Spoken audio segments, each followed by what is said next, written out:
Voilà, bonsoir tout le monde. Bonsoir à ceux qui nous rejoignent aussi en ligne et qui sont fidèles. On est heureux de vous accueillir. Et c'est certain qu'on va passer un bon moment dans la présence de Jésus, de notre Seigneur, de celui qui nous a sauvés et de celui qui continue à faire des grands miracles dans nos vies chaque jour. Amen. Et ce soir, c'est clair que c'est un bon moment, une bonne occasion pour que le Seigneur nous rencontre encore, pour qu'il nous parle, pour qu'il nous encourage, pour qu'il nous relève. Est-ce qu'on peut témoigner de la fidélité du Seigneur? Amen. Que le Seigneur est bon. Amen. On est presque à la fin de 2026. 25, pardon. Je suis parti trop vite. On est presque à la fin de 2025 et on peut témoigner que par la grâce du Seigneur, on est là. Et par sa grâce, 2026, ça devrait bien se passer, non? Amen. Allez, allons se mettre debout. On va placer ce moment devant le Seigneur. Et on va s'attendre à lui ce soir. Seigneur, nous te remercions pour ta grâce. C'est grâce à toi que nous tenons, Seigneur, sur cette course. Et tu veux nous parler encore ce soir. Tu veux, Seigneur, venir enseigner nos cœurs de tes voies. Tu veux nous montrer qui tu es, te révéler à nous, Seigneur Jésus. Que, Seigneur, ce soir, tu rencontres chacun de nous là où nous sommes, dans nos besoins, dans notre cri, Seigneur. Que tu viennes nous répondre. Seigneur, que tu équipes ton serviteur afin qu'il puisse nous parler de ta part, Seigneur. Nous donner cette nourriture pour aujourd'hui qui vient de toi. Seigneur, nous ne voulons pas quitter ce lieu tel que nous sommes arrivés, mais nous voulons être à ta rencontre, Seigneur Jésus, que par ton Saint-Esprit, par son ministère puissant, que tu puisses parler à nos cœurs, écrire sur les tables de nos cœurs ce que tu veux écrire aujourd'hui, Seigneur. Et nous voulons te dire merci pour cette grâce que tu mets sur notre vie, Seigneur. Nous sommes reconnaissants et nous voulons glorifier ton nom, te louer, Seigneur, ce soir, t'adorer, Seigneur. Tu es bon. Amen, Seigneur. Amen. Un chant s'élève, les yeux se tournent vers toi, se tournent vers toi. L'espoir renaît, les cœurs soupirent après toi. Alléluia. Oui, après toi. En te voyant, nous retrouvons la force de vie. Et quand nous sommes en ta présence, nos craintes fuient. Elle s'enfuit. Hosanna, Hosanna. Tu es le roi, le sauveur. À toi la gloire et l'honneur. Hosanna, Hosanna. Nous t'accueillons parmi nous. Sois le bienvenu, oh Jésus. Entends le son des cœurs qui reviennent à toi. Reviennent à toi. Dans ton royaume, les vies brisées sont restaurées. Alléluia. Sont restaurées. En te voyant, nous retrouvons la force de vie. Et quand nous sommes en ta présence, nos craintes fuient. Elles s'enfuient. Hosanna, Hosanna. Tu es le roi, le sauveur. À toi la gloire et l'honneur. Hosanna,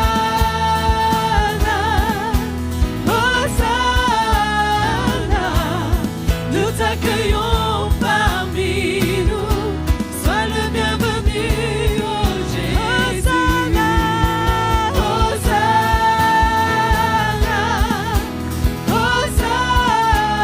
Hosanna.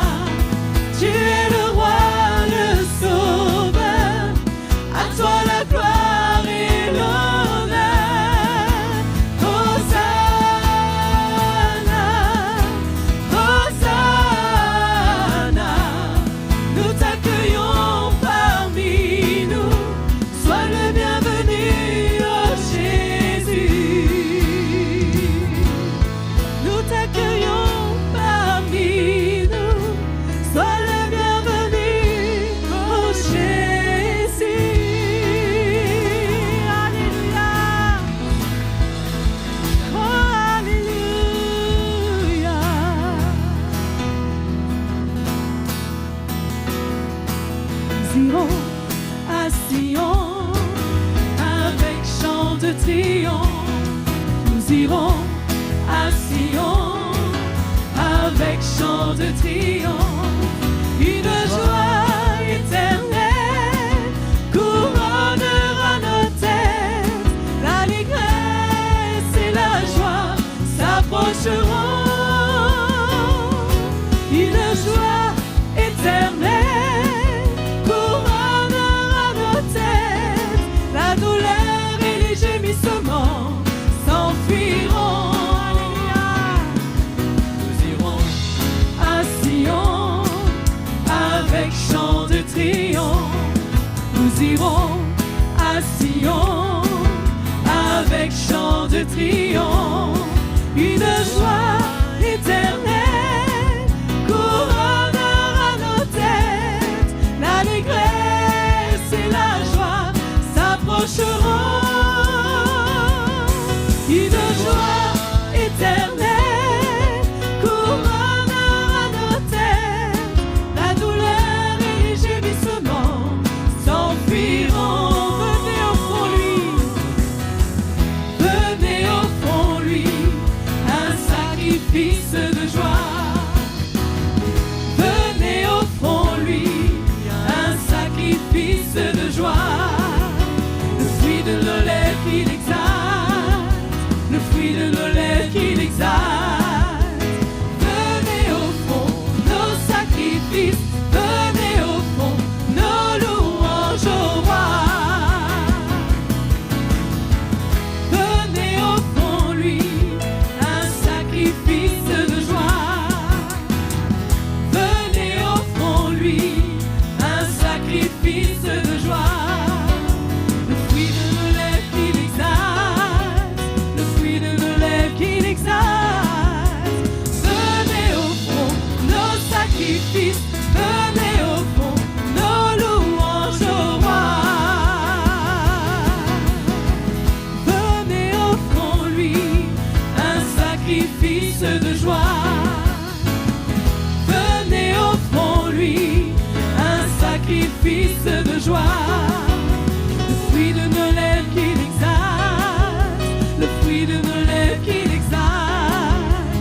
Venez offrons nos sacrifices, venez offrons nos louanges au roi. Venez offrons nos sacrifices, venez offrons nos louanges au roi. Alléluia. Oh oui, Jésus, tu es notre joie. Reçois la gloire, Seigneur. Que nos louanges s'élèvent, que tes louanges s'élèvent, que tes louanges s'élèvent, s'élèvent en moi. Que tes louanges s'élèvent, que tes louanges s'élèvent, que tes louanges s'élèvent, que tes louanges s'élèvent, que tes louanges s'élèvent, que tes louanges s'élèvent, que tes louanges s'élèvent, s'élèvent en moi. Que tes louanges s'élèvent, que tes louanges s'élèvent, tes louanges s'élèvent, s'élèvent en moi. Que la foi s'élève, que la foi s'élève, que la foi s'élève, que la foi s'élève, s'élève en moi. Que la foi s'élève, que la foi s'élève, que la foi s'élève, s'élève. J'entends que la foi s'élève, la foi s'élève. Oh, alléluia. Que la foi s'élève, s'élève en moi, oh Jésus. Que la foi s'élève, que la foi s'élève, que la foi s'élève.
ce qui est en moi, tout ce qui est en moi, tout en moi bénit son saint nom.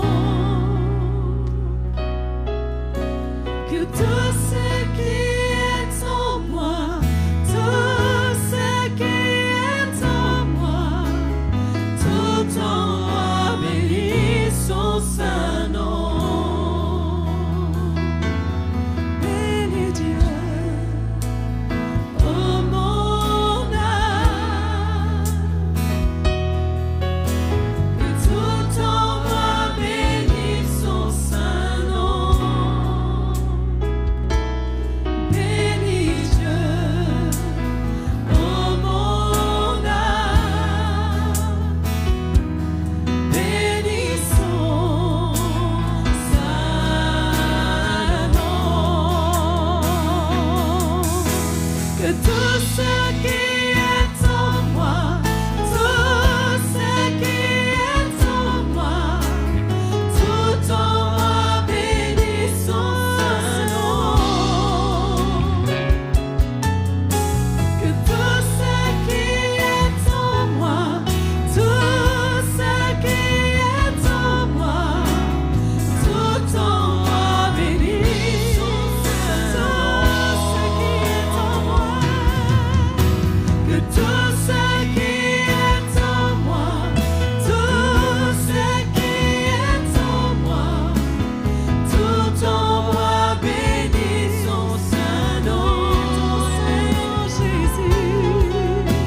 Que tout ce qui est en moi, tout ce qui est en moi, tout en moi bénit son saint nom. Tout en moi bénit son saint nom. Tout en moi bénit son saint nom. Alléluia, Jésus. Alléluia, nous t'adorons. Tu es notre Dieu, nous bénissons ton nom. Tu es le Seigneur, tu règnes sur nos vies, tu règnes au milieu de l'Église, tu règnes dans ce monde. Tout est sous ton contrôle. Nous te rendons gloire, car nous t'appartenons, car tu nous as accueillis dans ton amour. Nous te remercions. Tu as pardonné nos péchés. Tu nous as sauvés des ténèbres. Nous étions aveugles, nous étions égarés, mais tu nous as ramenés. Tu nous as sauvés. Tu as fait de nous ton peuple, tes enfants. Nous te remercions, Seigneur. Merci d'étendre ta main, oui, ta lumière sur nos vies, pour que nous puissions comprendre tes voies, pour que nous soyons toujours préservés. Nous te remercions, notre Dieu et notre Père. Ouais, sois béni, Seigneur. Sois béni, alléluia. Oh, nous t'adorons, nous t'adorons. Comme c'est bon de t'adorer. Alléluia. Oh, merci, Seigneur. Merci, Seigneur. Gloire à toi, Jésus. Gloire à ton nom. Merci, merci pour ta parole. Qu'elle parle à nos cœurs, qu'elle nous éclaire. Oh, merci, Seigneur. Louange et gloire à ton nom. Amen, alléluia. Bonsoir à vous tous.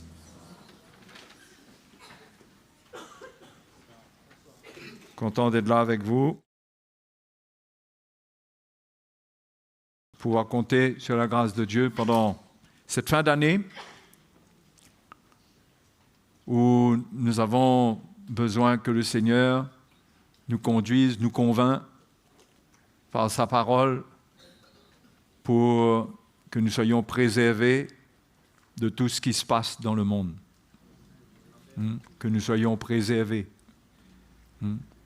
Et le Seigneur, il nous préserve par la vérité.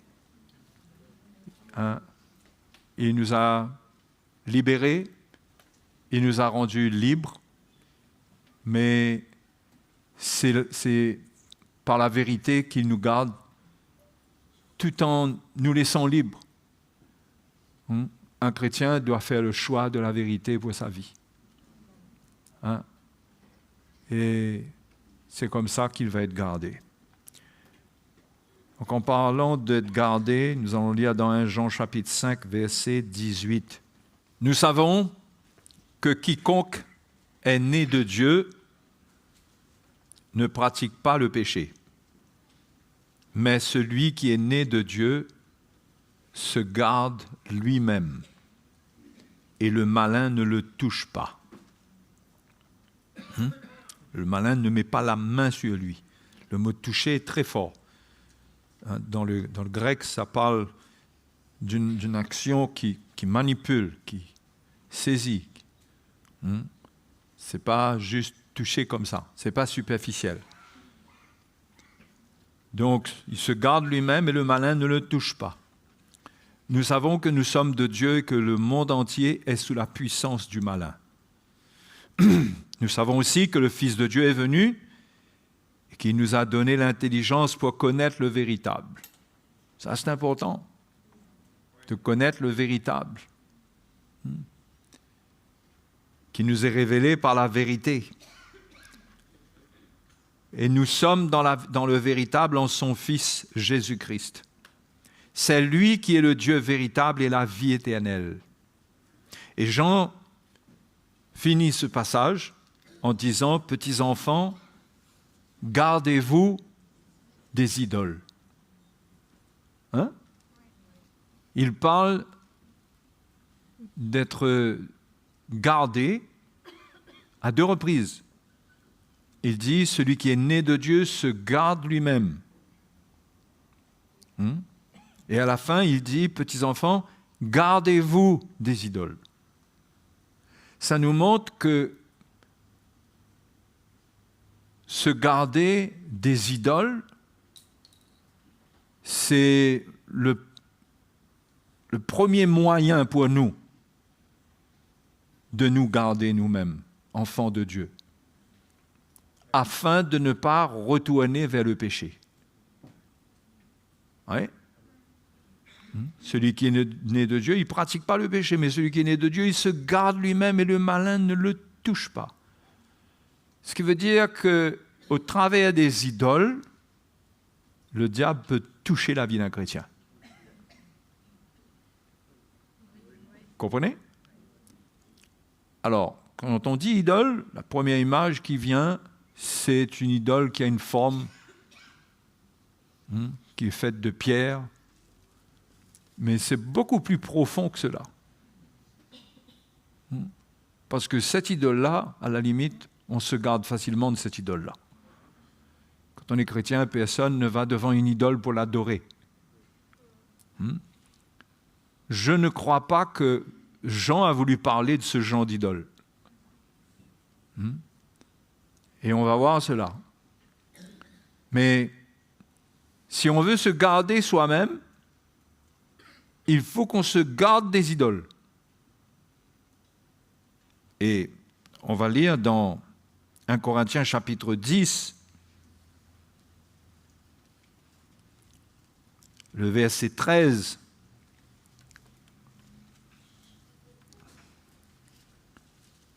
L'apôtre Paul, 1 Corinthiens chapitre 10, le verset 13. « Aucune tentation ne vous est survenue qui n'ait été humaine. Et Dieu qui est fidèle ne permettra pas que vous soyez tentés au-delà de vos forces. » C'est Dieu qui ne permet pas. D'accord? Ce n'est pas par la seule force de l'homme qu'il arrive à vaincre la tentation. C'est Dieu qui est fidèle, ne permettra pas que vous soyez tentés au-delà de vos forces. Oui, il y aura des tentations, mais pas au-delà de vos forces. Ce qui veut dire, ça rejoint ce que Jean dit, celui qui est né de Dieu, il se garde lui-même. Mais il se garde lui-même en se gardant des idoles. C'est-à-dire que Dieu est son seul Dieu. véritablement. Il est dans le véritable. Et là, dans la tentation, Dieu est en contrôle de toutes choses. Quand il n'y a pas d'idolâtrie. Comprenez? Quand il y a de l'idolâtrie, c'est qu'on se livre à un autre Dieu, et dans ce cas, on n'a pas la garantie de vaincre dans la tentation, parce qu'on se livre à une idole. Comprenez le point sérieux là? C'est pourquoi la dernière parole de Jean, c'est petits-enfants, gardez-vous des idoles. Et quand Jean parle dans son épître, il parle beaucoup de faux docteurs, de faux prophètes. Il parle des faux serviteurs de Dieu qui amènent des évangiles, qui détournent le cœur des chrétiens dans une autre doctrine et finalement vers un autre Dieu. Vers un autre Dieu. Notre cœur ne peut se tourner vers le véritable Dieu que par la seule vérité. Donc à la fin, même en conclusion, Jean dit, gardez-vous des idoles. Après tout ce qu'il a partagé, il a parlé d'éprouver, de ne pas donner foi, ajouter foi à tout esprit, toutes sortes d'esprits. Et de faire attention, de ne pas s'exposer aux fausses doctrines. Parce que le travail de l'ennemi, c'est de détourner le cœur du chrétien vers les idoles, c'est-à-dire vers des dieux qui ne sont pas des dieux, qui n'ont rien à voir avec Dieu, de manière à les priver de la communion avec Dieu qui va les garder. OK? Et si on regarde le chapitre 10, on comprend bien ce que Paul a voulu dire au verset 13. Dans quel contexte il dit « Aucune tentation ne vous est survenue qui n'ait été humaine, et Dieu qui est fidèle ne permettra pas que vous soyez tentés au-delà de vos forces, mais avec la tentation, il préparera aussi le moyen d'en sortir afin que vous puissiez la supporter. » Donc, il y a un contexte dans lequel on peut supporter, endurer la tentation sans succomber parce que Dieu est en contrôle et ne permet pas que nous soyons tentés au-delà de nos forces. Et ce contexte est exprimé depuis le verset 1. Paul donne l'exemple des Israélites dans le désert. On va lire? Vous êtes OK? Vous êtes très attentifs ce soir? OK. Paul dit, frères, je ne veux pas que vous ignoriez que nos pères ont tous été sous la nuée et qu'ils ont tous passé au travers de la mer, qu'ils ont tous été baptisés en Moïse dans la nuée et dans la mer, qu'ils ont tous mangé le même aliment spirituel, qu'ils ont tous bu le même breuvage spirituel, car ils buvaient à un rocher spirituel qui les suivait, et ce rocher était Christ. Mais la plupart d'entre eux ne furent point agréables à Dieu, puisqu'ils périrent dans le désert.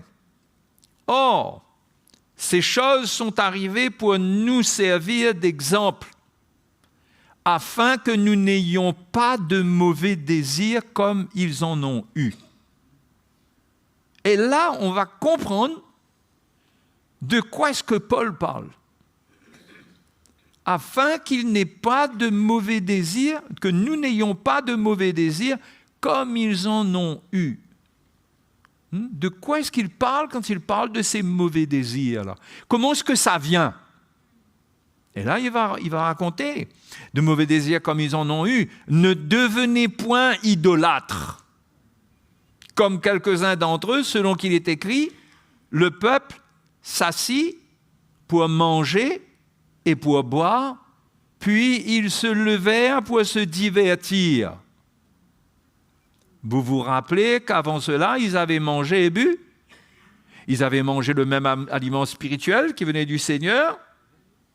La manne, ils avaient bu à un rocher spirituel qui les suivait, Christ. Ils avaient mangé, ils avaient bu. Mais maintenant, il y a quelque chose qui s'est passé où il est dit qu'ils sont devenus idolâtres alors qu'ils se sont assis pour manger et pour boire. Et ça, c'est le manger et boire là. c'est pas manger un carré de poulet dans le désert, ça. Ça parle de leur repas autour du veau d'or. Ils étaient en train de célébrer le veau d'or. Ils étaient en communion spirituelle avec l'idole. Ouais. C'est comme ça que les mauvais désirs les ont attrapés. Parce que tant qu'ils restaient avec Dieu, ils adoraient Dieu, ils reconnaissaient seulement Dieu comme Dieu. Ces mauvais désirs-là ne se seraient pas manifestés, du moins pas à cet instant-là. Mais du fait qu'ils se sont livrés à l'idolâtrie, qu'ils ont célébré la fête de cette idole du veau d'or, il y a des mauvais désirs qui sont venus et qui les ont pris. Et Paul dit, le peuple s'assit pour manger, pour boire, puis ils se levèrent pour se divertir. Et c'est dans le divertissement que les mauvais désirs se sont pleinement manifestés. Les mauvais désirs ne sont pas venus avant. Mais pendant qu'ils communiaient avec une idole. Et ils ont livré leur personne, leur chair, à ce qui est dans cette idole. L'idolâtrie, c'est détourner le cœur des hommes de Dieu et c'est d'avoir une emprise sur la chair des hommes pour les contrôler, pour les amener à pécher contre Dieu. C'est ça l'idolâtrie. Et là, eux, ils se sont assis, ils ont mangé et bu, et ils se sont levés pour se divertir. Quel genre de divertissement? Le verset 8 dit, « Ne nous livrons point à la débauche. » Voilà le divertissement. C'était la débauche. Toutes sortes de mauvaises actions, toutes sortes de choses qui se sont passées dans ce camp après qu'ils aient mangé et bu. On dirait qu'il n'y avait rien d'innocent de manger et de boire, mais c'est cette communion avec cette idole, ils se sont livrés à elle. Et ça a amené une emprise sur leur vie. Au point que quand ils se sont levés pour se divertir, la puissance du péché a saisi leur chair et ils se sont mis à commettre toutes sortes de choses. La fornication, l'adultère, les excès, les orgies, tout ça est venu et c'était trop fort. Les mauvais désirs sont venus et n'ont pas pu contrôler cela. Et ça, c'est l'avertissement que Paul nous dit, ne nous livrons point à la débauche, comme quelques-uns d'entre eux s'y livrèrent, de sorte qu'il en tomba 23 000 en un seul jour. Ne tentons point le Seigneur, comme le tentèrent quelques-uns d'entre eux qui périrent par les serpents.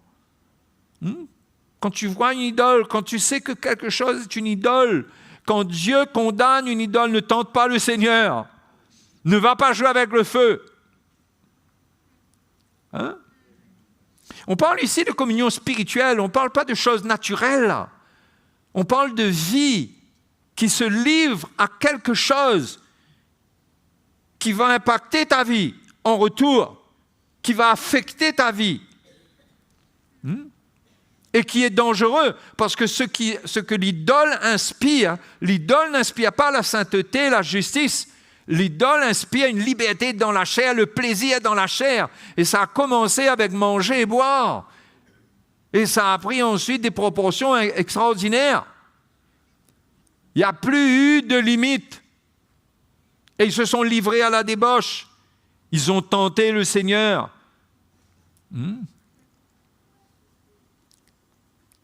Ne murmurez point comme murmurèrent quelques-uns d'entre eux qui périrent par l'exterminateur.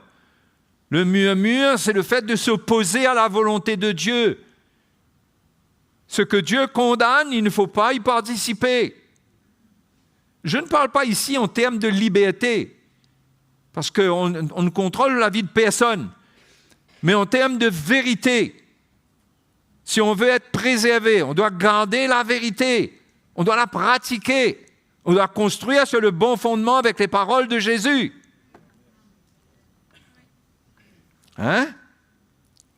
Donc ne murmurez pas comme murmuraient quelques-uns d'entre eux qui périrent par l'exterminateur.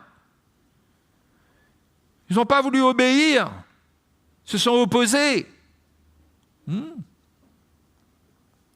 Ces choses leur sont arrivées pour servir d'exemple. Vous voyez un peu? Vous pensez que ces choses-là sont arrivées pour servir d'exemple. Elles ont été écrites pour notre instruction, à nous qui sommes parvenus à la fin des siècles. Ça nous concerne, non?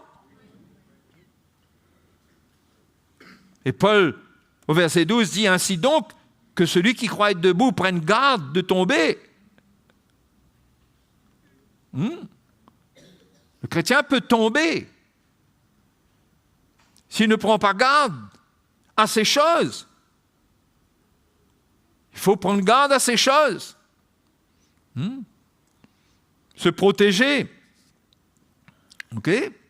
C'est là que Paul dit « Aucune tentation ne vous est survenue qui n'ait été humaine ». Pourquoi il dit qu'il n'ait été humaine? Parce que tant qu'on reste dans l'esprit avec le Seigneur, ce qui est surnaturel pour prendre le dessus dans notre vie, Dieu ne le permet pas. Dieu sait qu'il y a des forces surnaturelles, des forces spirituelles qui peuvent nous vaincre. Ouais. Mais Dieu ne le permet pas.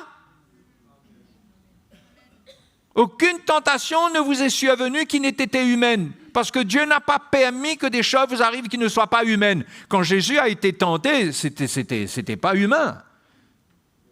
Il a été tenté en tant que fils de Dieu, a été transporté, il s'est passé des choses incroyables.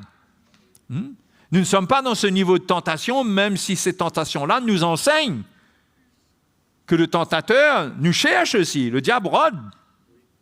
Il rôde comme un lion rugissant, cherchant qui il va dévorer. OK? Donc, ce que Paul veut enseigner, c'est qu'il faut faire attention à l'idolâtrie.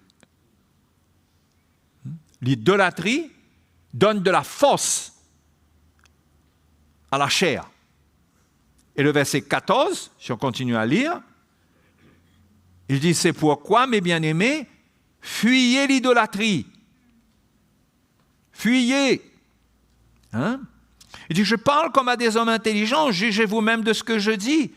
La coupe de bénédiction que nous bénissons n'est-elle pas la communion au sang de Christ ?» Là, il parle de ce que l'on boit. Ça nous rappelle les Israélites dans le désert qui ont bu au rocher spirituel. Il revient là-dessus. Le pain que nous rompons n'est-il pas la communion au corps de Christ? C'est-à-dire que les Israélites, finalement, ils ont abandonné la communion avec Christ. Ils ont abandonné la communion avec le Seigneur. Ils avaient mangé l'aliment spirituel, ils avaient bu l'aliment spirituel, la boisson spirituelle, le breuvage. Mais ils se sont détournés, ils ont fait une idole et ils ont mangé de la nourriture de l'idole. C'était une association de cœur à l'idole. Et en mangeant, ils reconnaissaient cette idole, ils s'associaient, ils prenaient son repas, ils s'identifiaient totalement. OK? Donc, Paul rappelle comment la communion avec le fait de rompre le pain, il dit, n'est-il pas la communion au corps de Christ? Puisqu'il y a un seul pain, nous qui sommes plusieurs, nous formons un seul corps, car nous participons tous à un même pain. Voyez les Israélites selon la chair, ceux qui mangent les victimes, ne sont-ils pas en communion avec l'autel? Quand on prend le repas du Seigneur, on est en communion avec l'autel. On est en communion avec sa croix. De même que les Israélites étaient en communion avec l'autel quand ils mangeaient, nous sommes en communion avec l'autel de la Nouvelle Alliance, la croix. Nous mangeons de cela. Nous devons discerner quand nous prenons le repas du Seigneur, nous nous approprions ce sacrifice comme devenant l'exemple que nous voulons suivre, nous nous identifions à cela et nous voulons prendre notre croix. OK? Il dit ça, donc, il donne l'exemple des Israélites, faisant un parallèle avec nous. Que dis-je donc? Que la viande sacrifiée aux idoles est quelque chose ou qu'une idole est quelque chose? Nullement! Les idoles ne sont rien. OK? Je dis que ce qu'on sacrifie, on le sacrifie à des démons et non à Dieu. Or, je ne veux pas que vous soyez en communion avec les démons. Ce qui veut dire qu'il est possible pour un chrétien d'être en communion avec des démons. Puisque sinon, Paul ne dirait pas « je ne veux pas que vous soyez en communion avec des démons ». Pourquoi il dit cela si ce n'est pas possible? Mais tout dépend de ce avec quoi tu communies. Et il a donné l'exemple des Israélites qui ont communié avec le veau d'or, avec cette idole, qui ont mangé et bu à sa table et qui se sont divertis. Ils ont foncé dans le tas, ils ont dansé, il y a eu certainement de la danse, de la musique, ils ont mangé, c'était vilain, il y a toutes sortes de choses qui se sont passées parce qu'ils ont été livrés à leurs mauvais désirs. Celui qui est né de Dieu se garde lui-même de ces mauvais désirs qui peuvent venir en se gardant des idoles.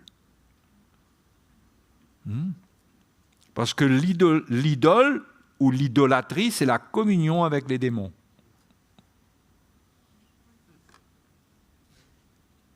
C'est peut-être nouveau pour vous. Je ne parle pas de possession démoniaque. Je parle de se mettre sous une influence qui peut déclencher les mauvais désirs. Pas vous posséder, pas vous faire perdre votre salut, pas prendre votre vie. Non, vous mettre sous une influence pour saisir votre chair et produire des désirs mauvais dans votre chair. C'est possible, ça? C'est pourquoi au verset 23, Paul dit « Tout est permis, mais tout n'est pas utile. Tout est permis, mais tout n'édifie pas. » Pourquoi? Parce qu'on est libre. C'est pourquoi il dit « Tout est permis, tout est permis. » Mais à nous de faire attention. Avec quoi on communie? Avec quoi on communie? Donc, ça contient un puissant avertissement, non?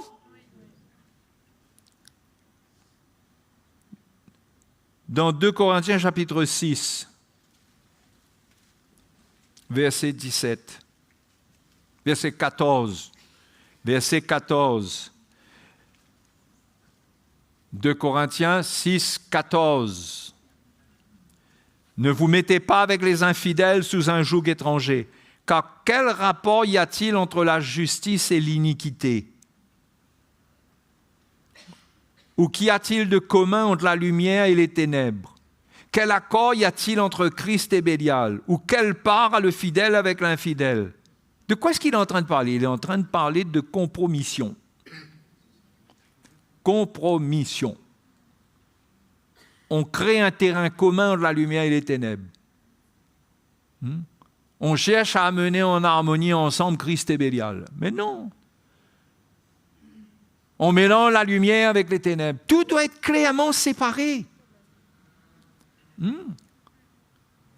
On doit comprendre que nous, enfants de Dieu, nous sommes totalement séparés. Et nous devons faire attention au joug que l'ennemi veut mettre sur notre vie. Ne vous mettez pas sous un joug étranger avec les infidèles. Voyez la subtilité? Au travers des infidèles. On a une communion avec les infidèles, et cette communion avec les infidèles, je ne parle pas d'être en contact. Je parle de communion, où on tombe d'accord avec certaines choses. On tombe d'accord avec certains styles de vie. On tombe d'accord avec un certain type de musique. On tombe d'accord avec une certaine manière de s'habiller. Il ne faut pas oublier ce petit bout-là. On tombe d'accord avec l'esprit du monde et on arrive à établir un lien entre le monde et nous. Et cela se fait dans le contact avec les infidèles, c'est-à-dire ceux qui ne connaissent pas le Seigneur. Le mot infidèle peut réveiller, dans le langage religieux qu'on entend partout, un côté très négatif qui peut rendre agressif, mais ce n'est pas du tout le cas. Les infidèles, ce sont les incroyants, c'est-à-dire ils ne connaissent pas Dieu, ils ne sont pas fidèles à Dieu. Ok ? Et il y en a aussi qui connaissent Dieu et qui ne sont vraiment pas fidèles, qui peuvent aussi un peu entrer dans cette catégorie. Et c'était le cas à Corinthe, lorsque le peuple de Dieu se mettait sous le joug de serviteurs de Dieu qui étaient de faux apôtres. Et là, il y avait une influence qui venait dans leur vie et c'était comme si que tout d'un coup, l'Évangile permettait une communion entre la lumière et les ténèbres, entre les choses du monde et les choses du Seigneur, et qui avait un terrain commun. Et c'est là que ça donne un accès aux choses du monde dans le cœur du chrétien, parce qu'il s'ouvre à cela dans une communion sous ce joug, il s'ouvre à cela et il permet que se réveillent en lui de mauvais désirs.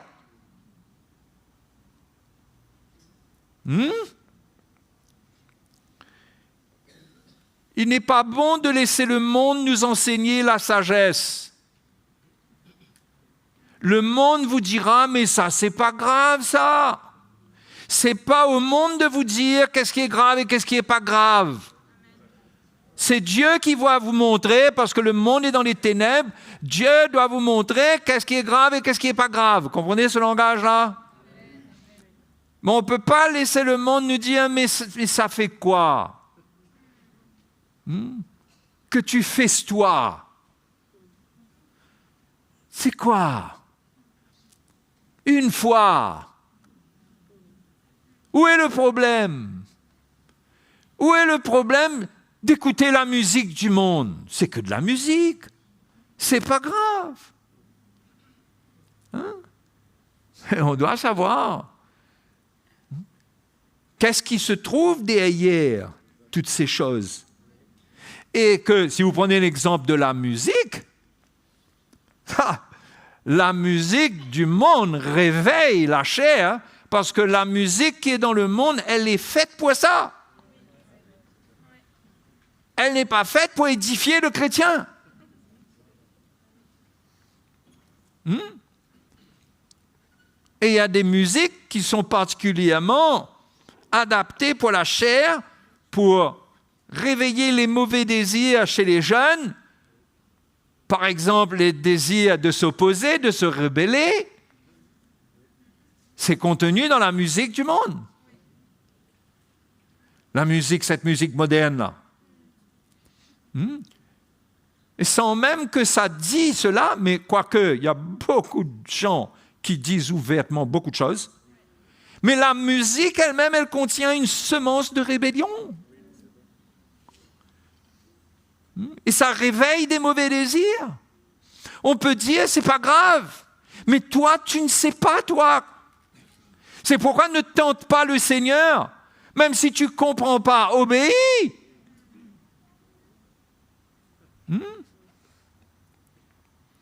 Donc,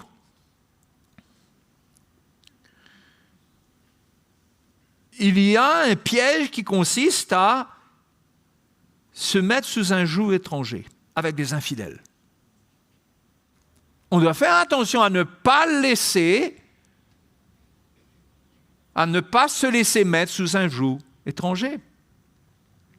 Parce que la dernière chose que Paul dit au verset 16, c'est quoi? Quel rapport y a-t-il entre le temple de Dieu et les idoles? Le but de tout cela, de la compromission, du joug étranger, d'établir un pont entre les justices et iniquités, la lumière, les ténèbres, Christ, Bélial, le fidèle avec l'infidèle, le but c'est quoi? C'est de polluer la maison de Dieu avec des idoles.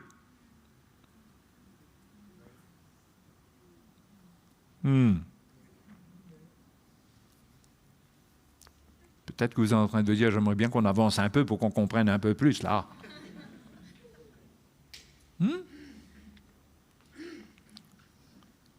Parce que Paul dit, quel rapport y a-t-il entre le temple de Dieu et les idoles? Car nous sommes le temple du Dieu vivant, comme Dieu l'a dit, j'habiterai, je marcherai au milieu d'eux, je serai leur Dieu. Et ils seront mon peuple.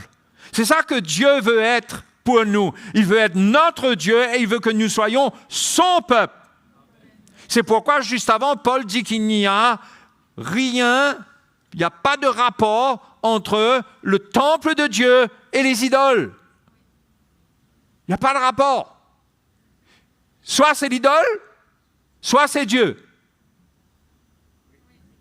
C'est ce que Dieu veut dire ici.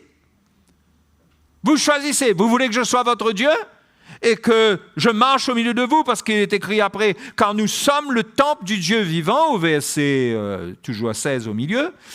Nous sommes le temple du Dieu vivant, comme Dieu l'a dit, j'habiterai et je marcherai au milieu d'eux, je serai leur Dieu et ils seront mon peuple. J'habiterai, je marcherai au milieu d'eux. C'est pourquoi, et maintenant le Seigneur dit, c'est pourquoi, sortez du milieu d'eux et séparez-vous, dit le Seigneur. Sortez sous le joug des infidèles. Sortez de ce qui rassemble la lumière et les ténèbres. Ça n'existe pas. En acceptant cette compromission, nous nous privons de l'accueil de Dieu, de ce que Dieu veut être au milieu de nous. Parce que Dieu ne partage pas sa gloire avec les idoles. C'est écrit dans l'Ancien Testament. C'est pourquoi sortez du milieu d'eux et séparez-vous, dit le Seigneur. Ne touchez pas à ce qui est impur et je vous accueillerai. Je serai pour vous un père, vous serez pour moi des fils et des filles, dit le Seigneur Tout-Puissant. Ayant donc de telles promesses, bien-aimés, purifions-nous de toute souillure de la chair et de l'esprit, en achevant notre sanctification dans la crainte de Dieu. Ne touchons pas à ce qui est impur. N'y touchons pas. Les idoles, tout ce qu'une idole inspire, ne soyons pas en communion avec, parce que c'est impur. Même dans l'Ancien Testament, quelque part, je crois que c'est le prophète Ésaïe,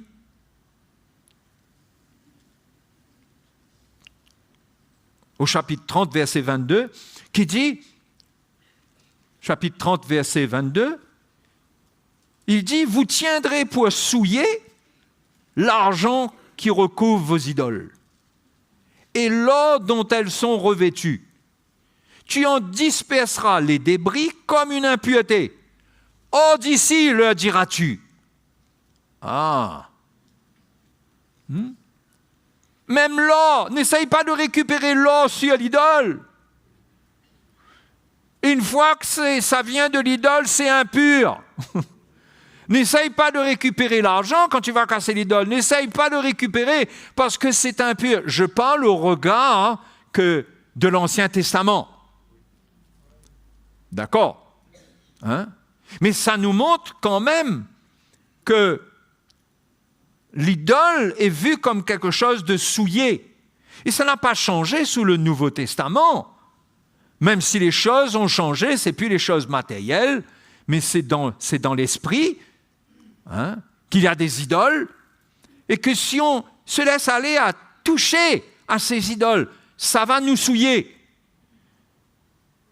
Ça va nous souiller, c'est-à-dire que ça va faire quelque chose en nous qui va réveiller des mauvais désirs. C'est ça que je veux dire par souiller. Il y a quelqu'un? Pas ici, il y a quelqu'un là?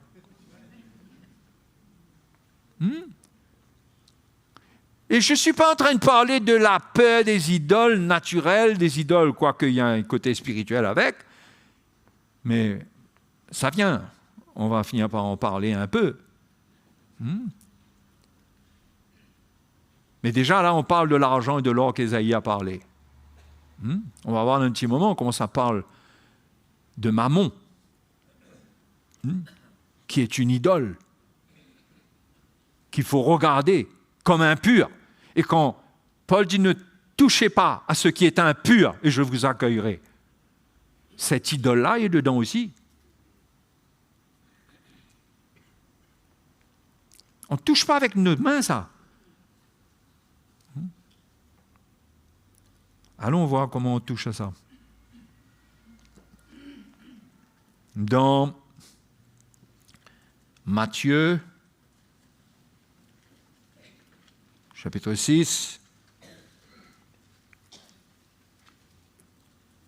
verset 19. On ne le réalise pas, mais Matthieu, chapitre 6, verset 19, jusqu'à la fin, au verset 34.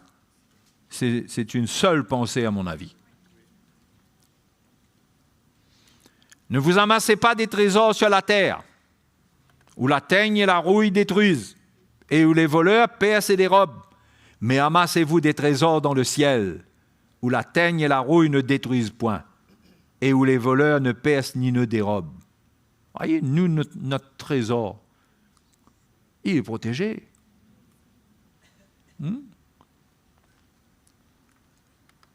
L'ennemi, le voleur, ne peut pas venir percer et dérober et prendre ça. Car là où est ton trésor, là aussi sera ton cœur. Et là, Jésus montre qu'il parle du cœur. Quand on amasse des trésors dans le ciel ou sur la terre, ça dépend de ce qui se passe dans notre cœur. Là où est ton trésor, là aussi sera ton cœur. L'œil est la lampe du corps. Si ton œil est en mauvais état, tout ton corps sera éclairé. Est en bon état, tout ton corps sera éclairé. Mais si ton œil est en mauvais état, tout ton corps sera dans les ténèbres. Si donc la lumière qui est en toi est ténèbres, combien seront grandes ces ténèbres? Nul ne peut servir deux maîtres, car ou il haïra l'un et aimera l'autre, ou il s'attachera à l'un et méprisera l'autre. Vous ne pouvez servir Dieu et Mammon.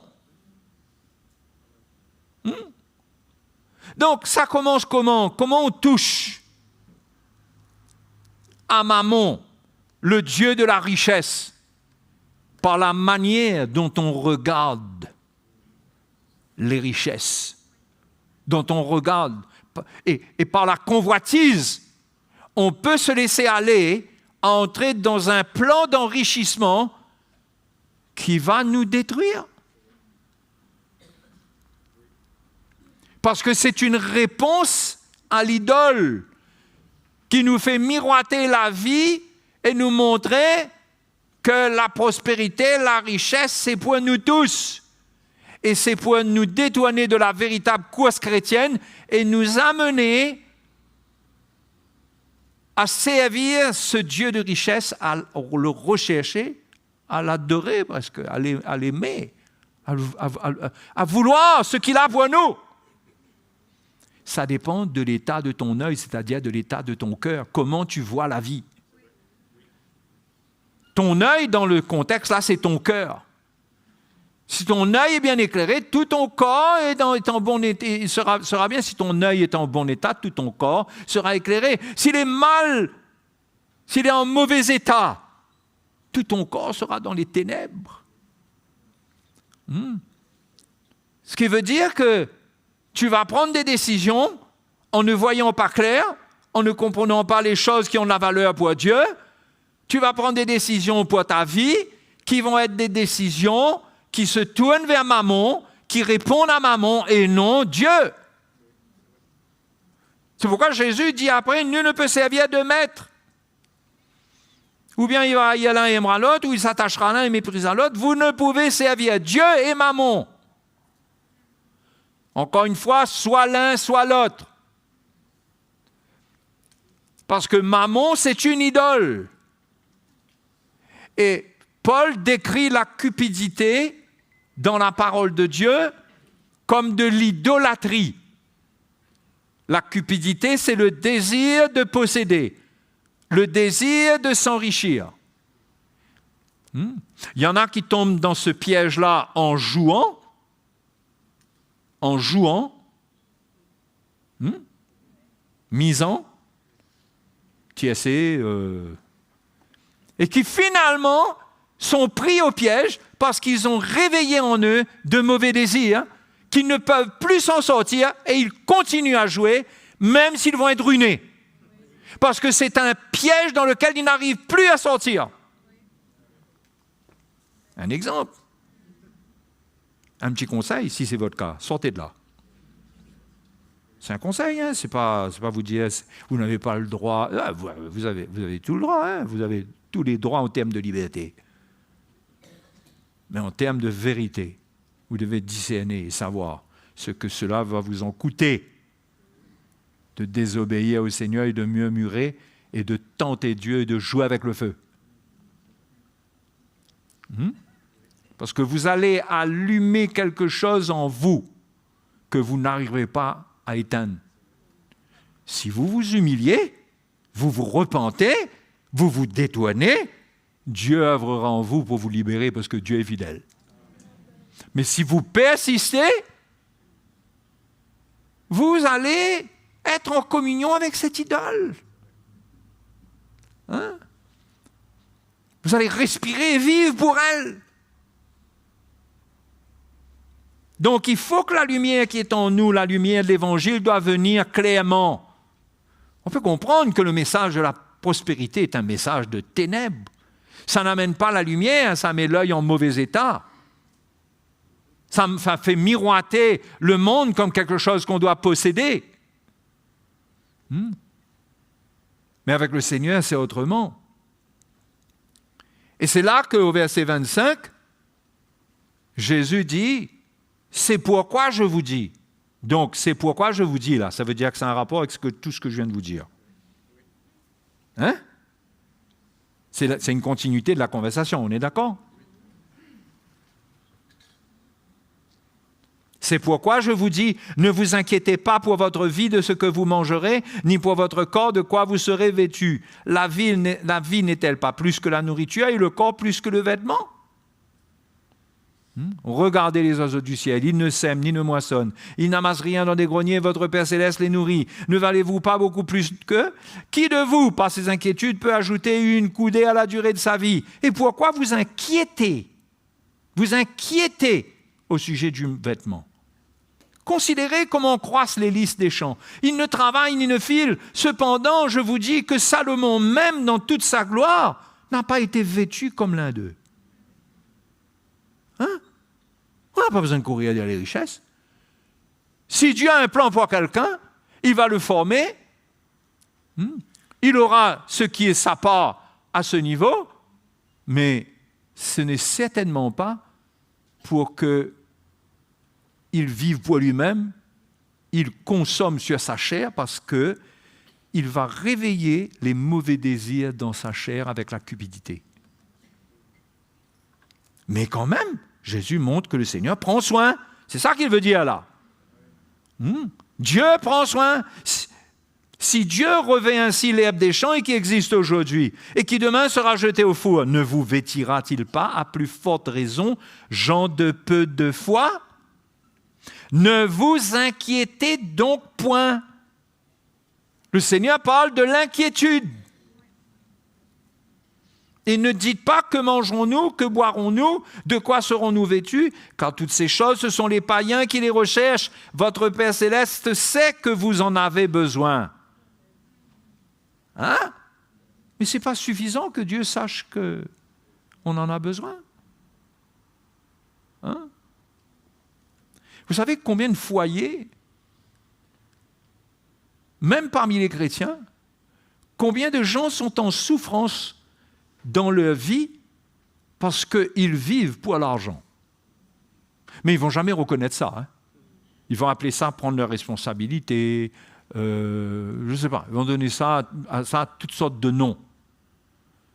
Mais ils se retrouvent avec des enfants qui ne sont pas pris en main comme il faut. Ils se retrouvent dans des circonstances où finalement tout ce qui a une valeur aux yeux de Dieu est en train de mourir. Parce qu'à la base, il y a un style de vie qui est identifié plus à Mammon. Il y a beaucoup de foyers dans le monde et même dans le royaume de Dieu. L'œil est en mauvais état.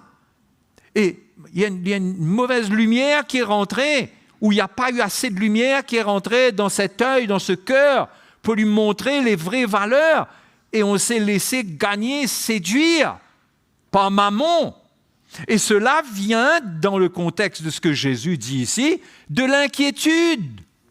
On est inquiet pour l'avenir. Et ça, c'est une des raisons. On est inquiet, donc il faut qu'on gagne de l'argent.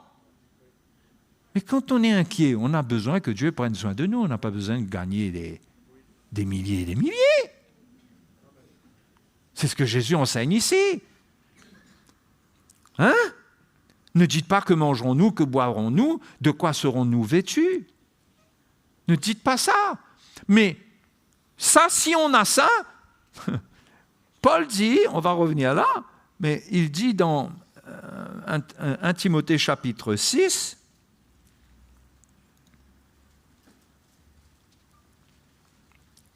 verset 6, il dit, c'est en effet une grande source de gain que la piété avec le contentement, car nous n'avons rien emporté dans le monde et il est évident que nous n'en pouvons rien emporter. Ce qui insinue qu'il vaut mieux se préparer, qu'il vaut mieux amasser des trésors qu'on va emporter avec nous. Ah, de quel trésor il s'agit? Pas l'argent et l'or, hein? Les trésors spirituels, l'œuvre de Dieu dans votre vie qui vous prépare pour l'éternité. Mais le reste, on ne pourra pas emporter avec nous. Si donc, nous avons la nourriture et le vêtement, cela nous suffira. Wow! C'est-à-dire qu'un chrétien, normalement, s'il a ces deux choses-là, c'est suffisant. D'accord, il y a plein de choses aujourd'hui, on paye le loyer, ok, allons dire qu'il y a... Mais si le chrétien, il a ça, Dieu va prendre soin de lui. S'il reste avec Dieu et il reconnaît Dieu comme le seul Dieu et non pas Mammon, il n'ajoute pas Mammon, il ne veut pas faire une panoplie de Dieu, mais il se contente de connaître Dieu, ce Dieu-là va prendre soin de lui et si il a le vêtement et la nourriture, cela suffit. C'est le monde qui nous montre que pour vivre, il faut posséder tellement de choses. Je ne suis pas en train de dire que maintenant les chrétiens vont débarquer, vont se débarrasser de tout. Hein? Ils n'auront plus rien, ils n'auront plus de voiture, ils n'auront plus de maison et tout ça là. Mais Paul nous montre que c'est ça qui est important. Et si on a ça, on va exister. Et Dieu va prendre soin du boire, du manger et du vêtement.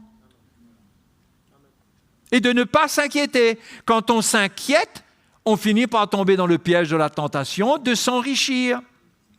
Mais ceux, verset 9, qui veulent s'enrichir, notez bien qu'avant ça, il est dit, si donc nous avons la nourriture et le vêtement, cela nous suffira.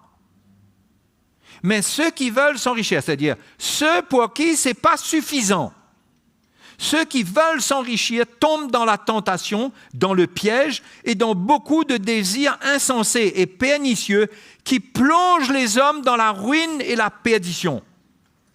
Car l'amour de l'argent est une racine de tous les maux.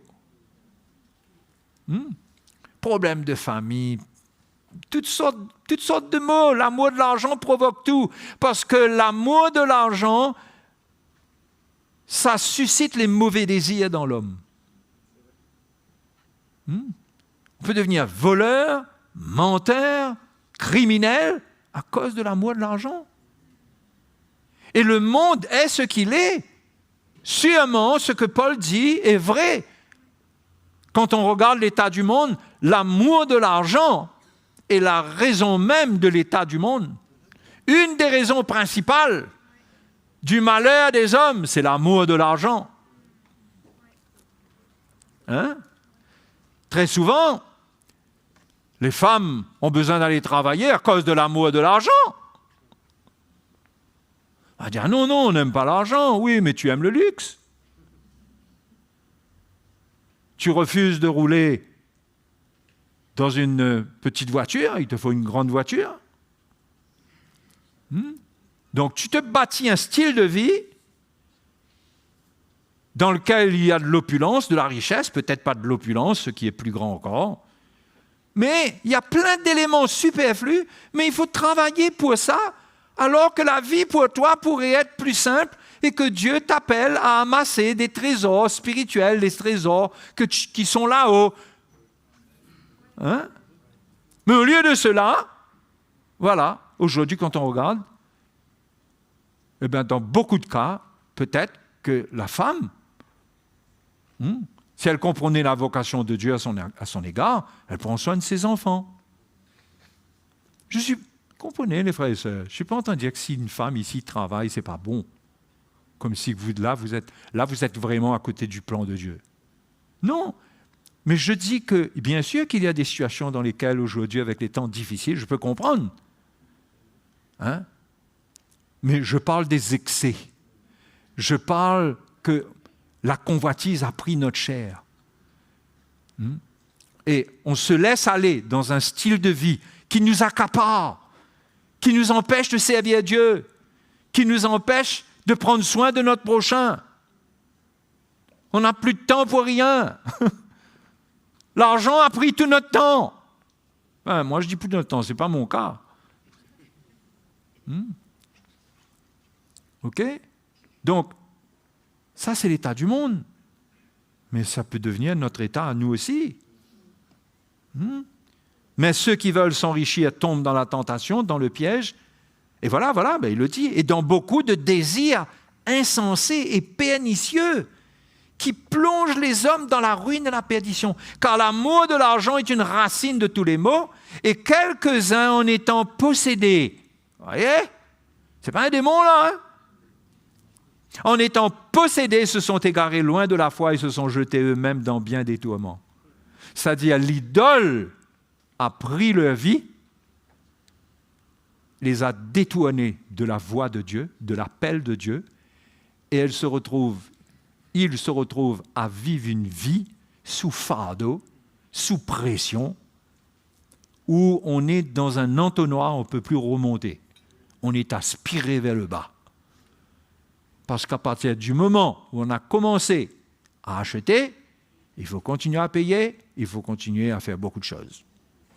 D'accord? Non, mais ceux qui peuvent, ceux qui sont bénis, il n'y a pas de problème. Mais moi, je dis attention, je dis aux jeunes, attention de laisser les infidèles vous faire miroiter une vie. Peut-être que l'un là-bas, il rêve de devenir le grand ceci, le grand cela, il te fait part que lui, il veut gagner du blé, de la thune, en devenant ceci, en devenant cela, et que toi, tu es un chrétien, et que tu laisses cette influence venir, et que toi aussi, tu laisses venir miroiter en toi une vie que peut-être que Dieu n'a pas pour toi. Peut-être que Dieu t'appelle dans une simplicité. Ça ne veut pas dire dans la pauvreté, mais dans une simplicité. Vraiment simple. Mais en refusant cela, Paul dit que c'est atteint. Hein? Quelques-uns, en étant possédés, se sont égarés loin de la foi. L'idole, ce n'est pas un démon. L'idole de la richesse peut te posséder. Et là, viens pas compris pour toi pour qu'on chasse des démons. Il n'y a pas de démon. C'est ta chair qui a été programmée, activée, tu as excité quelque chose dans ta chair, tu as mis en route un genre de mécanisme, une soif d'avoir plus qui maintenant se retourne contre toi parce que tu ne vas pas arriver à avoir tout ce que tu désires, tu vas être un homme très malheureux et tu vas être plongé en faisant toutes sortes de choses, tu risques de finir dans la ruine. Parce que le but de Mammon, c'est te ruiner. C'est pas s'enrichir.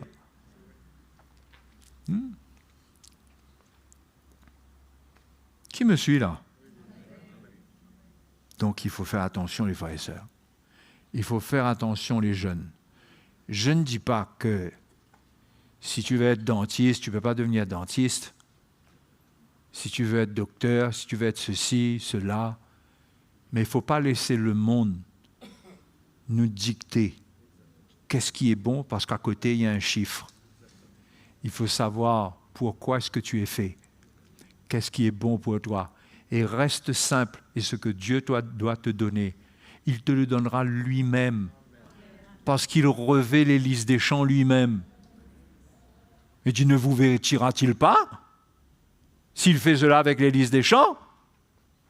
Donc, fais attention que tu ressens, tu es un enfant de Dieu, d'accord? Tu as l'Esprit de Dieu. Reste en communion avec l'Esprit de Dieu, avec le cœur de Dieu, pour ressentir si Dieu ouvre une porte pour toi ou pas. Parce que si ce n'est pas lui qui ouvre une porte et que tu vas lancer ta vie dans des études, dans je ne sais pas trop quoi, qui n'en finit pas, loin de l'Église, loin de tout, et que là tu es parti parce qu'il y a une grande carrière qui t'attend. Mais comment va finir cette grande carrière-là? Comment ça va finir ça? Quand tu es privé de la parole de Dieu, qui est ta vraie richesse. Quand tu es privé de l'Évangile, tu es privé de la communion, qui sont les vraies maisons dans lesquelles Dieu te donne les vraies maisons qu'il promet de donner des maisons à tous ceux qui quittent tout. Où tu as des foyers, des gens qui t'accueillent. C'est une richesse, ça. Donc, je pense que ça vaut le coup quand même de considérer.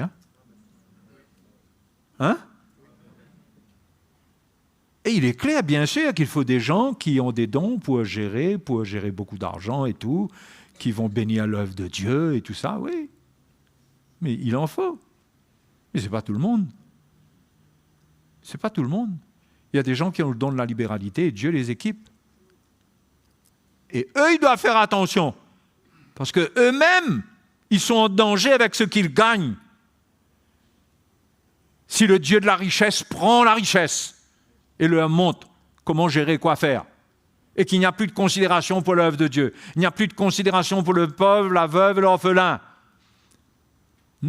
et qu'il y a une vie qui se construit pour soi-même dans la chair, ça réveille des mauvais désirs. Et très souvent, dans ces cas-là, les foyers finissent mal, les couples finissent mal, ça finit par des divorces, ça finit par des...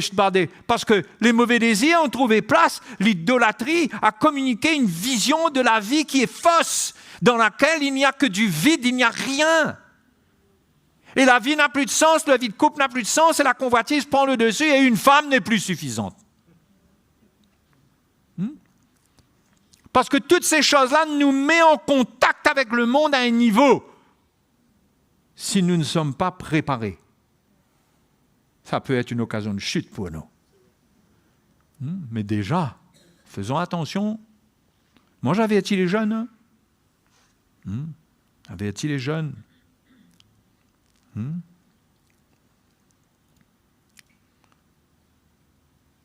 Et comment ça se termine, ça, Matthieu chapitre 6 ? Verset 33. Donc, verset 32 dit, car toutes ces choses, ce sont les païens qui les recherchent. Votre Père Céleste sait que vous en avez besoin. Il est votre Père Céleste. Il sait. Tu n'as pas besoin d'avoir un plan que ce n'est pas le Père Céleste qui a fait. Il sait que tu en as besoin. Tu as besoin d'avoir la foi. Votre Père Céleste sait que vous en avez besoin. Cherchez, quoi ? Premièrement, le royaume et la justice de Dieu. Toutes ces choses, c'est quoi? Le manger, le boire, le vêtement. C'est-à-dire, ça résume ce qu'il nous faut pour la vie. Ce qui est nécessaire pour notre vie, c'est ça qu'il vient dire. Le Père Céleste, qu'est-ce qu'il va faire? Toutes ces choses vous seront quoi? Données.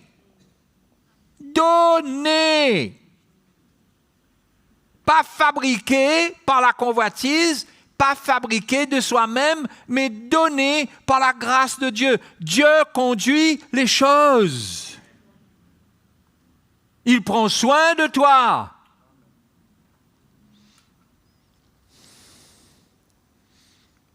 Ne vous inquiétez donc pas du lendemain, car le lendemain aura soin de lui-même. À chaque jour suffit sa peine.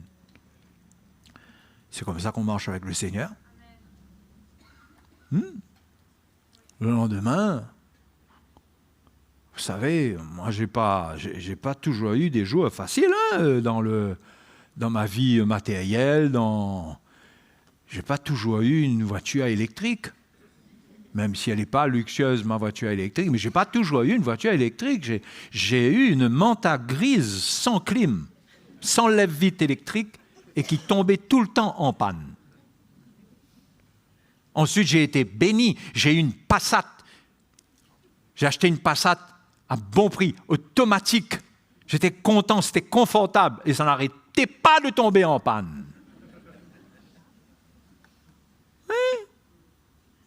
Alors, ne me regardez pas aujourd'hui pour juger des choses. Mais on a dû accepter, ma femme et moi, un chemin pour que Dieu prenne soin de nous. Et si vous venez chez moi, je pourrais vous montrer beaucoup de choses qu'on n'a pas achetées et que le Seigneur nous a données.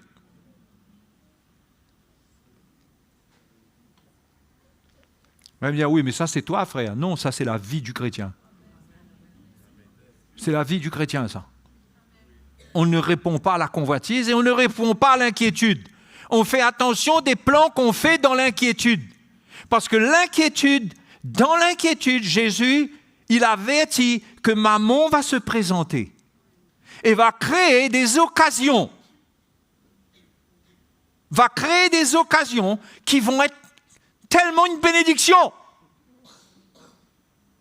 Mais est-ce réellement une bénédiction? Qu'est-ce qu'on va retirer de ce plan-là? De l'argent qui va devenir de la rouille?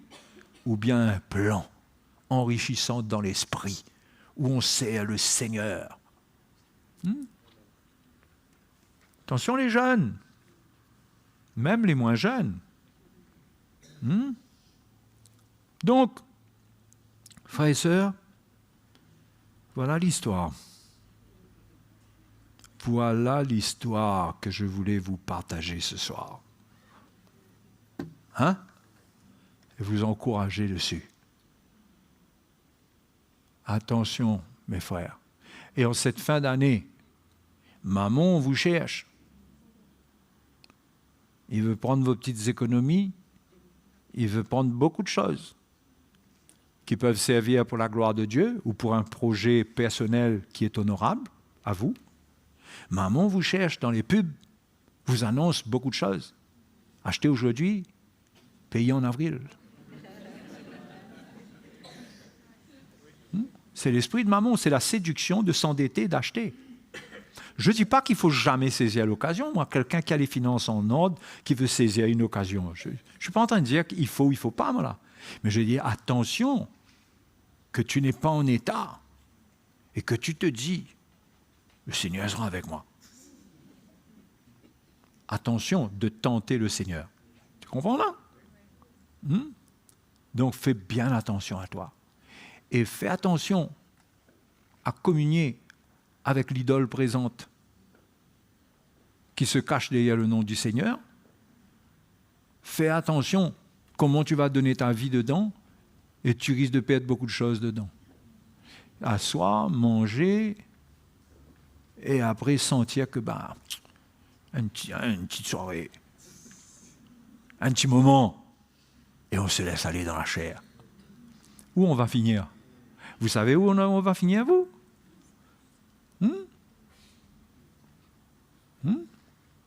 Peut-être mal finir. Peut-être mal finir.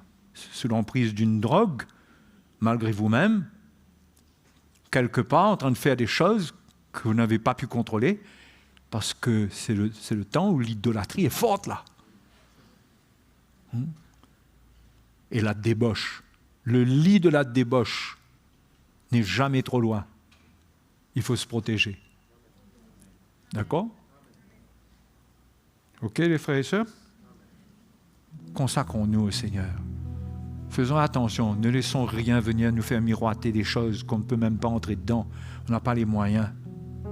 Hein? Vous croyez que demain matin, si quelqu'un me dit, tu sais, j'ai une grosse voiture là, je vais te la donner. Je ne suis pas sûr que je vais prendre ta grosse voiture, moi. Parce que comment je vais faire, moi, pour entretenir ça?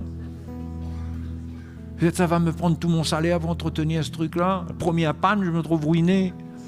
Et moi, je vais dire, ah bon, t'as une voiture comme ça? C'est merveilleux. Merci frère, le Seigneur m'a béni. Il faut savoir si on est capable d'accueillir certaines choses. Après, si on peut, on peut. Ce n'est pas un appel à me donner votre grosse voiture. Ok, c'est un exemple que je donne. Mais c'est pour vous que je donne cet exemple-là. Hein? Moi, je réalise qu'il y a des gens qui ont accepté de n'avoir pas grand-chose. Et croyez-moi, ils sont beaucoup plus dans la paix que la plupart des gens.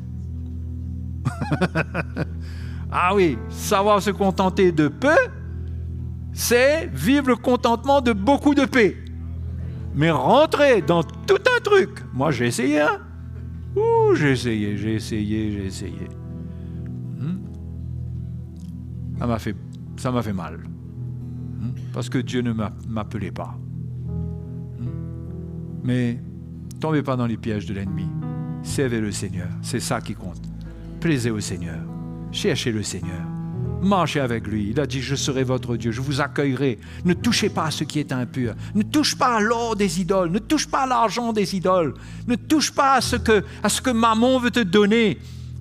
Fais attention, parce qu'en faisant cela, là, il prend ton âme, il prend quelque chose de toi, il te rend redevable, tu es sous un joug.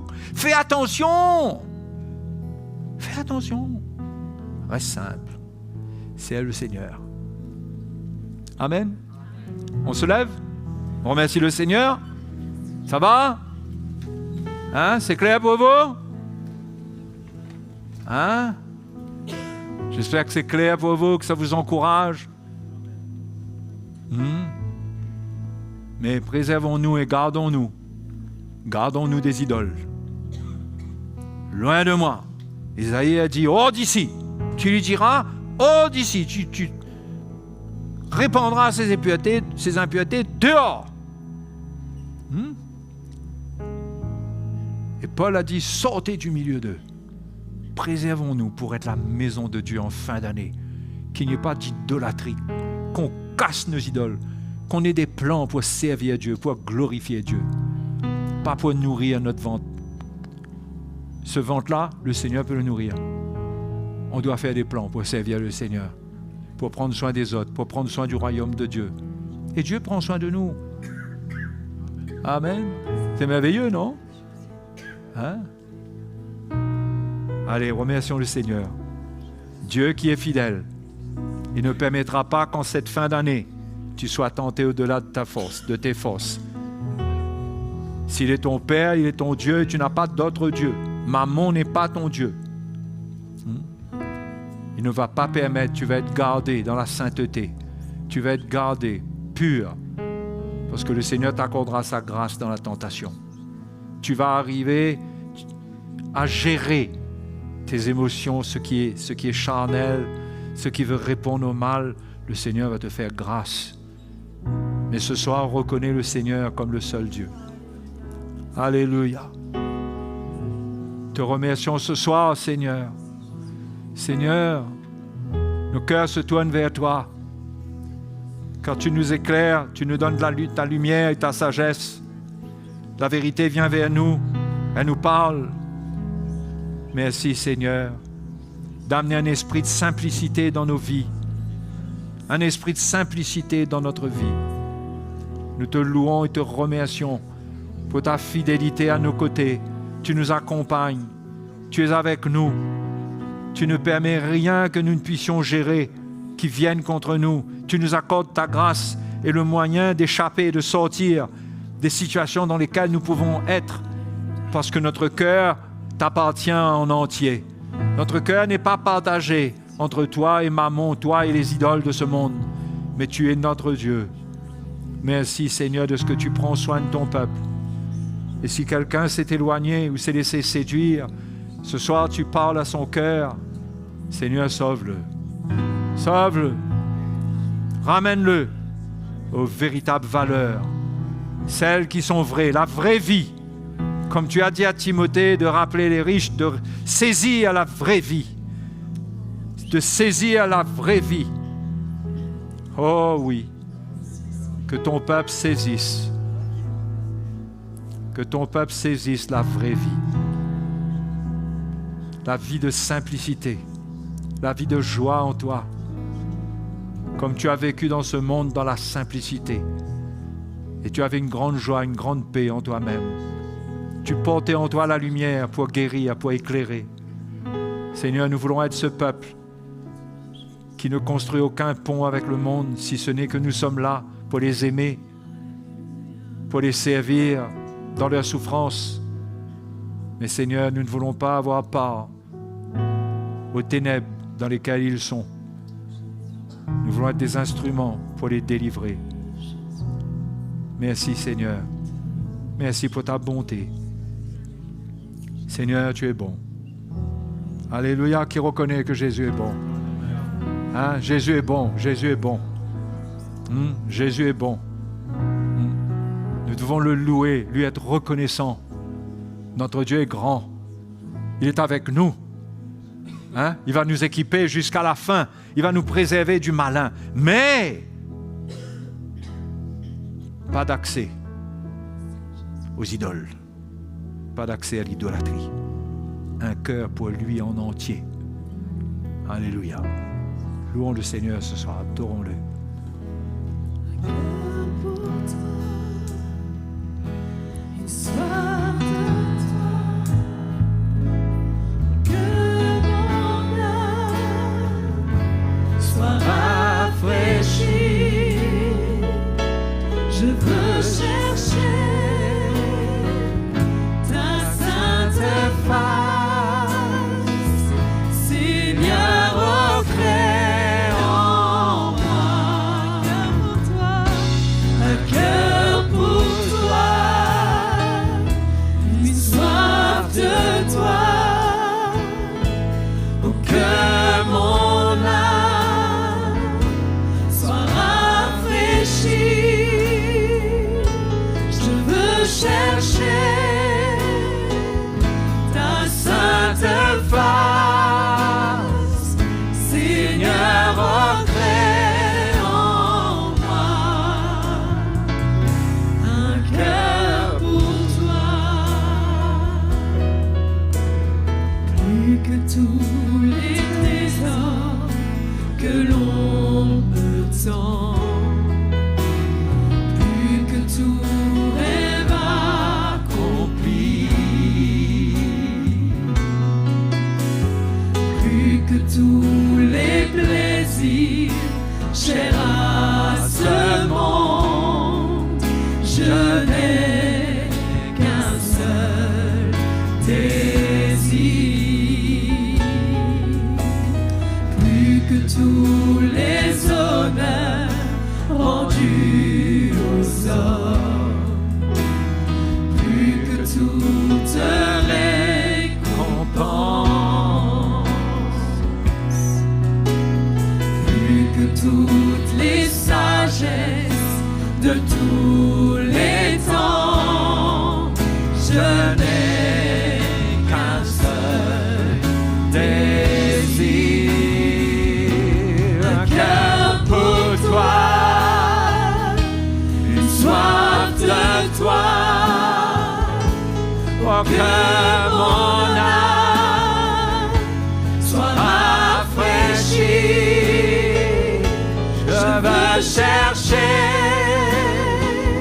ta sainte face, Seigneur, offre en moi un cœur pour toi, une soif de toi, oh, que mon âme soit rafraîchie. Je veux chercher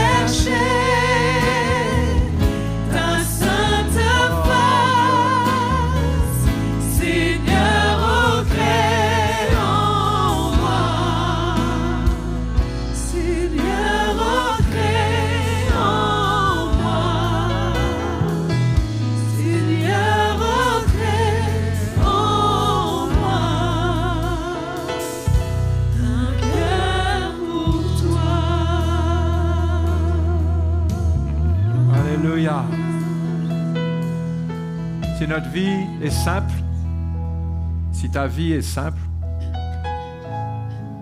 tu n'es pas riche, du moins dans la manière que tu peux voir ta vie, tu peux te dire, mais Jésus dit, lui, tu es pauvre bien que tu sois riche. Mais si ta vie est simple, tu ne gagnes pas beaucoup, tu sais le Seigneur, hein? Sois heureux, sois dans le contentement et ne complique pas ta vie. Et si Dieu te conduit dans certaines choses, eh bien, gloire à Dieu, ça sera pour le bénéfice de l'Église. Fais attention parce que ce que l'on gagne, ça peut devenir une idole que l'on bâtit dans notre maison. C'est une idole que l'on bâtit, que l'on protège, on travaille pour ça, on sait à ça. C'est le Seigneur, avec tes revenus, avec ta maison, avec tes biens. Et il y a plein de promesses qui sont attachées à cela. Et le Seigneur prendra soin de toi. Amen. Il faut qu'on apprenne cette sagesse, qu'il n'y a rien qui ait plus de valeur que d'être heureux, d'être en paix, d'être bien. Non? D'être bien dans son âme. À quoi ça sert d'avoir développé un style de vie comme le monde, et le monde est tourmenté avec ça, et nous aussi, nous vivons ça. Si Dieu a un plan, qu'il accomplisse son plan. Mais si c'est ta chair, fuis mammon, fuis l'idole qui t'appelle. C'est le Seigneur. Encore une fois, il faut des gens qui ont les moyens pour le royaume de Dieu. Parce que les choses matérielles de l'Église marchent normalement avec ceux qui ont les moyens. Mais ne forçons pas de plan. OK? Pour rester en paix, pour rester bien. Hein? Bonne soirée à vous tous. Que le Seigneur vous bénisse. On se voit dimanche.